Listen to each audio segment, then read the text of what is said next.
اللہ اللہ اللہ اللہ اللہ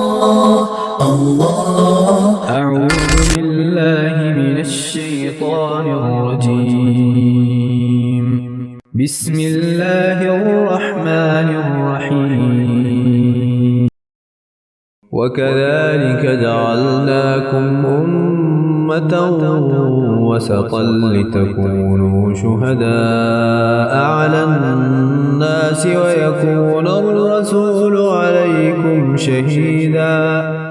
وما جعلنا القبلة التي كنت عليها إلا لنعلم من يتبع الرسول ممن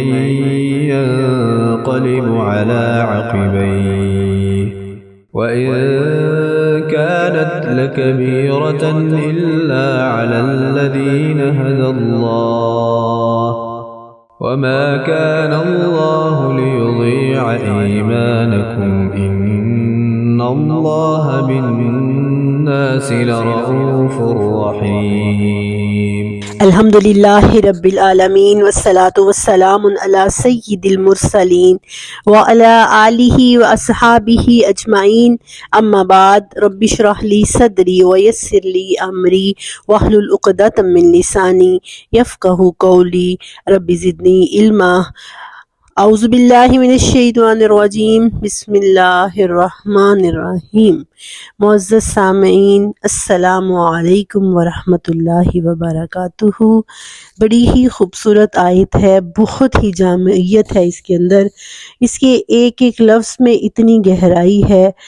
کہ ہر لفظ پر گھنٹوں بولا جا سکتا ہے، لیکن وہ ٹائم شارٹ ہونے کی وجہ سے جتنی میں وضاحت کر سکی ضرور کروں گی۔ اور آپ لوگوں سے میری یہ گزارش ہے کہ آپ لوگ کبھی یہ مت سوچا کریں کہ چونکہ میں نے سورۃ البقرہ شروع سے سنی نہیں شروع کی تو اسی لیے میں یہ لیکچر بھی نہیں سنتی۔ جس کے حصے میں جو آتا ہے وہ اس سے فیضیاب ضرور ہو، کیونکہ قرآن کا کوئی ایک آیت سمجھ آ جانا، کوئی ایک لفظ سمجھ آ جانا زندگی کو تبدیل کرنے کا باعث بن سکتا ہے۔ تو میرے پروگرام مارننگ وتھ قرآن میں آپ سب کو ویلکم کہتی ہوں، اور ون ورس ون ڈے کے اس سیگمنٹ میں سورۃ البقرہ پارہ نمبر 2 اور ورس نمبر 143 آج ہم کریں گے۔ آپ لوگوں نے تلاوت سماعت کی ہے، آئیے آیت کا ترجمہ دیکھتے ہیں۔ بہت ہی زبردست آیت ہے یہ، ان آیتوں میں سے ہے جو قرآن کے مضامین کا احاطہ کیے ہوئے ہیں۔ وَكَذَلِكَ، اور اسی طرح، جَعَلْنَاكُمْ، ہم نے تمہیں بنا دیا، اُمَّةً وَسَطًا، درمیانی امت، لِتَكُونُوا، تاکہ تم ہو جاؤ، شہداء، گواہ، علی الناس، لوگوں پر، وَيَكُونَ الرَّسُولُ، اور رسول ہو جائے، علیکم، شہیدا، تمہارے اوپر گواہ۔ وَمَا جَعَلْنَا الْقِبْلَةَ الَّتِي كُنْتَ عَلَيْهَا، اور نہیں ہم نے بنایا قبلے کو، وہ قبلہ كُنْتَ عَلَيْهَا، اے نبی جس پر آپ تھے،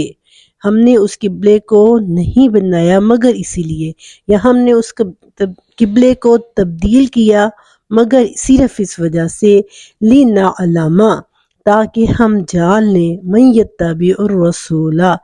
رسول کی پیروی کون کرتا ہے، ممن، ان لوگوں میں سے، ینقلبو، جو پھر جاتے ہیں، علی عقبیہ، اپنی ایڑیوں کے بل، وَإِن کانت، اور نہیں تھا یہ، یا نہیں ہے یہ، لَکَبِیرَۃٌ، بھاری، یہ بات بہت بھاری ہے، مگر ان لوگوں پر نہیں، الا، استثناء کے لیے، مگر ان لوگوں پر بھاری نہیں ہے، علی الذین، وہ لوگ، ہدی اللہ، جن کو اللہ نے ہدایت دی، وما کان اللہ، اور نہیں ہے اللہ تعالیٰ، لیضیع ایمانکم، تمہارے ایمان کو ضائع کرنے والا نہیں ہے، ان اللہ بالناس لرؤوف الرحیم، اللہ تو لوگوں کے ساتھ رؤوف ہے، بہت نرمی کرنے والا ہے، رحیم، رحم کرنے والا ہے۔ جی، آیت کا ترجمہ آپ لوگوں نے سنا۔ قرآن کے الفاظ کے اندر اتنی خوبصورتی ہے، آپ تفسیر کی طرف نہ بھی آئیں، اس کا ترجمہ ہی آپ کو اپنی طرف کھینچتا چلا جاتا ہے۔ اور ترجمہ اگر نہیں پڑھتے، ویسے تو یہ پڑھنا فرض ہے، لیکن اگر آپ نہیں پڑھتے، آپ کو محبت ہے، آپ قرآن کی عربی کو ہی محبت سے سنتے ہیں، تو یہی آپ کو اپنی طرف کھینچتی چلی جاتی ہے۔ تو اللہ تعالیٰ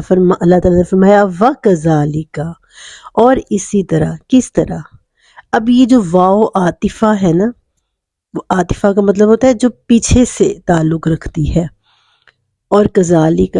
اس طرح، کس طرح؟ اب یہ دونوں الفاظ کے اندر گویا بنی اسرائیل کی پوری ہسٹری چھپی ہوئی، ساری وہ وجوہات ہیں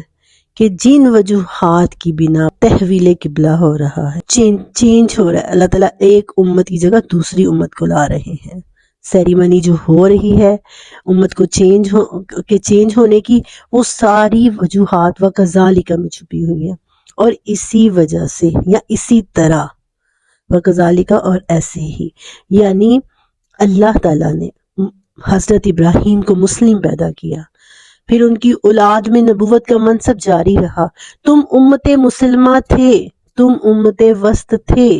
اللہ نے تم کو خلافت فی الارض کا منصب دیا۔ 3 دفعہ آیت نمبر 41 تک آنے میں، آیت نمبر 40 تک آنے میں 3 دفعہ اللہ تعالیٰ نے مخاطب کر کے کہا یا بنی اسرائیل، یا بنی اسرائیل اذکروا نعمتی التی انعمت علیکم، میری اس نعمت کو یاد کرو جو میں نے تمہیں دی تھی، انی فضلتکم علی العالمین، امت مسلمہ بنا کر، امت وسط بنا کر میں نے تمہیں جہان والوں پر فضیلت دی تھی۔ لیکن تم نے کیا کیا کہ جب اللہ کے دین کی طرف بلانا تھا، نہ صرف رکاوٹیں پیدا کی، نہ صرف ٹیڑھا رویہ اختیار کیا، بلکہ عین اس وقت جب اللہ کے نبی لوگوں کو ہدایت کی طرف بلا رہے ہوتے تھے،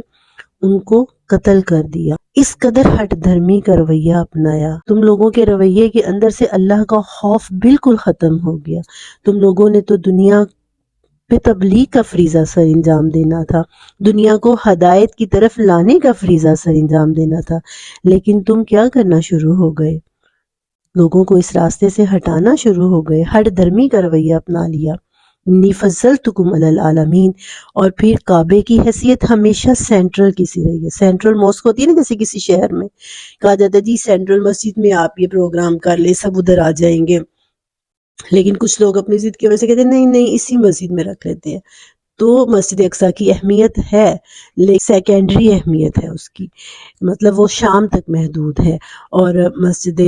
بیت الحرام جو ہے شروع سے کعبۃ اللہ کی اہمیت حضرت آدم علیہ السلام کے دور سے چلی آ رہی ہے، اور اب جب یہ قبلہ بنا تو اس سے انہوں نے انکار کیا، تو اللہ نے فرمایا وَكَذَلِكَ، اور پھر اسی لیے ہی ہم نے جعلناکم امۃ وسطا، ہم نے اب ایک امت وسط پیدا کی ہے، ہم نے مسلمانوں کو امت وسط بنایا ہے۔ وسط کا مطلب آپ دیکھیے ایک نماز کو بھی صلاۃ وسط کہا جاتا ہے، عصر کی نماز کے بارے میں آتا ہے نا، حافظوا علی الصلاۃ والصلاۃ الوسطی، وسطا لفظ کی وضاحت کے لیے میں آپ کو بتا رہی ہوں کہ اپنی نمازوں کی حفاظت کرو، بالخصوص کون سی نماز کی؟ وہ نماز جو اس کے بارے میں علماء کہتے ہیں عصر کی نماز کو صلاۃ وسطیٰ کہا جاتا ہے، جو درمیان میں آتی ہے۔ تو وہ امت جو درمیانی ہے، درمیان میں آنے کا مطلب یہ ہے کہ یہود کا رویہ اور نصارہ کا رویہ دونوں انتہاؤں پر پہنچ چکے تھے، وہ مغضوب علیہم، ہر وقت وہ اللہ کے غضب یاد دلاتے تھے، اور بڑے شدت تھی ان کے رویے میں، سختی تھی، اور عیسائیوں میں بہت زیادہ نرمی، لو، ہر بات پہ لو، کوئی ایک تھپڑ مارتا ہے دوسرا بھی آگے کر دو، اتنی نرمی محبت اور اتنی زیادہ کہ گویا لپٹے چلے جاتے تھے۔ تو ان دو انتہاؤں میں سے درمیانی امت مسلمان، اللہ تعالیٰ نے فرمایا کہ ہم نے تمہیں امت وسط بنایا ہے، لِتَكُونُوا شُهَدَاءَ عَلَى النَّاسِ، تاکہ تم لوگوں پر گواہ بن جاؤ، وَيَكُونَ الرَّسُولُ عَلَيْكُمْ شَهِيدًا، اور رسول تمہارے اوپر گواہ بن جائے۔ مطلب یہ ہے کہ لوگوں پر گواہ بن جاؤ کا مطلب یہ ہے کہ لوگوں میں اللہ کے دین کو پھیلاؤ، مطلب رسول نے شہیدہ گواہی اللہ کی، اللہ کا پیغام پہنچا دیا، جیسے کہ رسول اللہ صلی اللہ علیہ وسلم نے خطبہ حجۃ الوداع کے موقع پر بھی فرمایا تھا کہ لوگوں گواہ رہنا میں نے اللہ کا پیغام پہنچا دیا ہے۔ تو ایسے ہی یہ منصب رسول اللہ صلی اللہ علیہ وسلم کے بعد آپ کی امت کے ایک ایک فرد کو داعی ہونا چاہیے۔ آپ کی امت کا ایک ایک فرد پہ یہ ذمہ داری عائد ہوتی ہے کہ جو فریضہ نبی صلی اللہ علیہ وسلم نے ادا کیا، اب انبیاء کے آنے کا سلسلہ ختم ہو گیا ہے، اب یہ فریضہ امت نے سر انجام دینا ہے۔ اور آگے فرمایا وَمَا جَعَلْ، ہم نے تحویل قبلہ کیوں کی؟ تاکہ وجہ بتا دی، تاکہ ہم جان لیں۔ میں نے پچھلی آیت میں کہا تھا نا کہ یہ صرف آزمائش تھی، تاکہ ہم جان لیں کہ کون پھر جاتا ہے، رسول کی اتباع کرنے سے کون پھر جاتا ہے۔ اور رسول کی اتباع کرنا کوئی آسان کام نہیں ہے، یہ بہت بھاری ہے، لیکن ان لوگوں پر بھاری نہیں ہے جن کو اللہ نے ہدایت دی ہے۔ اتباع رسول اللہ صلی اللہ علیہ وسلم کی اتباع کرنا، اصل چیز کیا ہے؟ اتباع، سنتوں کی پیروی کرنی، نبی پاک صلی اللہ علیہ وسلم کی سنتوں کو اپنا طرز زندگی بنا لینا، اصل چیز یہ ہے۔ یہی ایک مومن کی آزمائش ہے کہ وہ اپنے لائف سٹائل کو رسول اللہ صلی اللہ علیہ وسلم کے لائف سٹائل میں ڈال دے۔ پھر لوگ اس کو ایکسٹریمسٹ کہیں، لوگ اس کو شدت پسند کہیں، لوگ اس کو بنیاد پرست کہیں، لوگ اس کو کچھ بھی کہیں، لیکن وہ کیا ہو؟ یتبع الرسول، رسول کی پیروی کرنے والا ہو۔ کسی کی چھوٹی سی بات کر دینے پہ ہم پردہ کرنا چھوڑ دیں تو ہم پھر کن میں سے ہو جائیں گے؟ ینقلب علی عقبیہ، جو ایڑیوں کے بل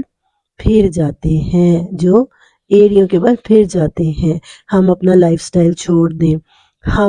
ہمیں اس چیز سے پہ فخر محسوس نہ ہو کہ ہم مسلمان ہیں، ہم دوسروں کے پیچھے چلنا شروع کر دیں۔